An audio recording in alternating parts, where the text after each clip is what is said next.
In algebra, there's a dangerous trap that catches almost everyone. You see a fraction like x plus 2 over x and feel the urge to cancel the x's. Don't. You can't.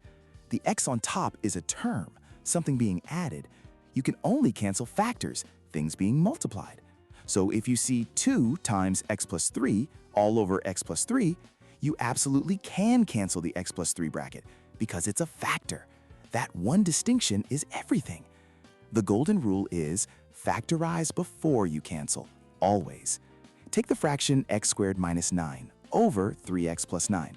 It looks messy, but factorize it. The top, a difference of squares, becomes x plus 3 times x minus 3. The bottom becomes 3 times x plus 3. Suddenly, a hidden x plus 3 appears on both the top and bottom. Cancel them. You're left with the much cleaner x minus 3 over 3.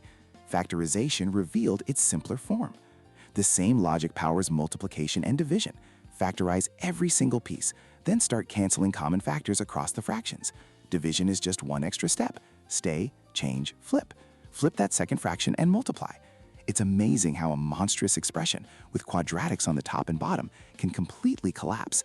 You factorize, cancel, cancel again, and the whole thing simplifies down to just 1.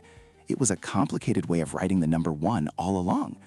Addition and subtraction are the final challenge. They require a common denominator.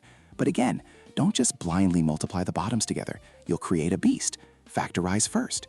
If you need to add 1 over x squared minus 4 and 1 over x plus 2, factorizing x squared minus 4 into x plus 2 times x minus 2 shows you that the x plus 2 is already part of the puzzle. You only need to adjust the second fraction. Factorizing first always shows you the simplest path. So, from simplifying to adding, the strategy is the same. Don't be intimidated by the complexity. Treat every algebraic fraction as a locked box. Your master key is always factorization.